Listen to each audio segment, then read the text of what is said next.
We have an update in the Kouri Richins case, so we're going to discuss that today.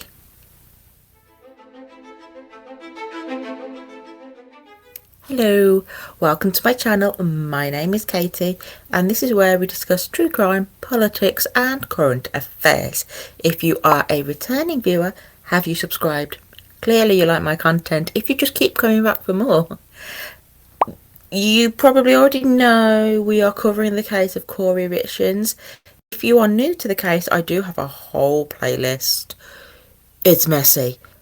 If you are a returning viewer, you've kind of got an idea, but she is accused of fatally poisoning her husband, Eric. She was also accused of assaulting Eric's sister shortly after Eric's death. So, Kouri has been found guilty of assaulting her sister-in-law.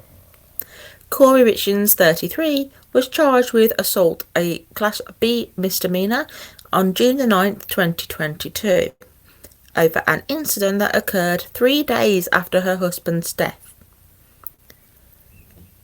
Kouri's sister-in-law testified that she went to the home of her brother, Eric, and discovered that Kouri had hired a locksmith to break into Eric's safe.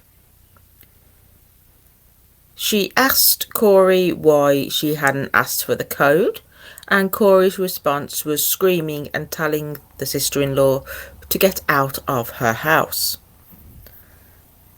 Sister-in-law said that Kouri Richins punched her in the face and neck. Quote, "I will never forget the look in her eyes when she attacked me that Sunday morning. It took 4 people to pull her off me that day." End quote. The sister-in-law testified at a previous hearing in the case. Kouri pleaded no contest to the charge on the 14th of February 2023 as part of a plea in abeyance, and was given 90 days to complete a thinking errors class or grief counselling class, and until January the 14th, 2022 to pay $1,105 to the court. If those things were completed, the charge would be dismissed. Prosecutors asked the court on January the 26th to determine that she had not followed her conditions and to find her guilty.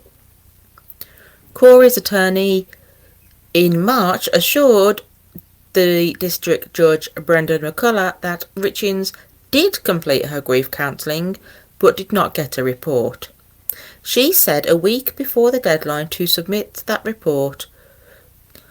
Kouri's lawyer said that a week before the deadline to submit the counselling report, Kouri was charged with murdering her husband and taken into custody.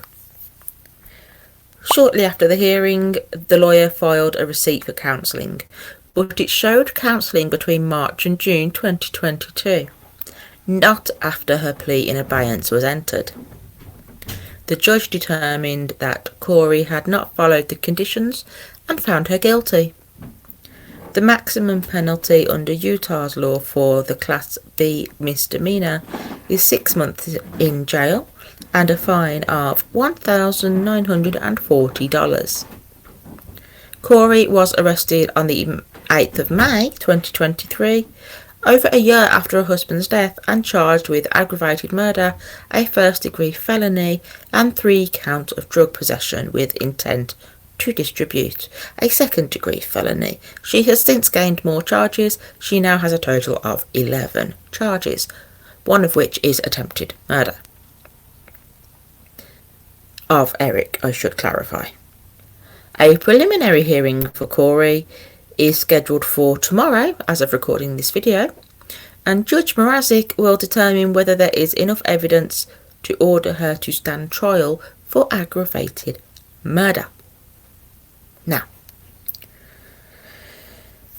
so before Kouri was accused of allegedly fatally poisoning her husband Eric, she was accused and charged with assaulting Eric's sister, and she has now been found guilty. And it's a 6-month jail sentence or a fine. That's going to be the least of her worries. As I said, Judge Mrazek tomorrow is going to decide if there's enough evidence to carry on to trial for the murder of Eric.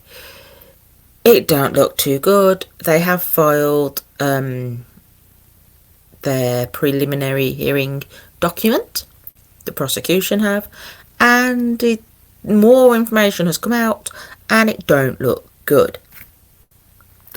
You will, if you're a regular viewer, you'll notice this is a little bit of a different setup.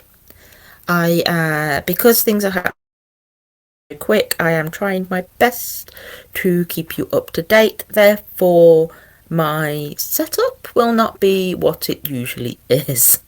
Thank you for bearing with me whilst I attempt to do that. And don't forget to like, comment and subscribe. I'm going to try and keep the videos quite short, just so little snippets, but we still stay up to date with the case. Wish me luck. But thank you for your support. The Facebook group and the Reddit community all been wonderfully helpful. Thank you, appreciated.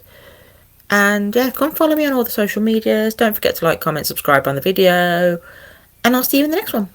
Bye.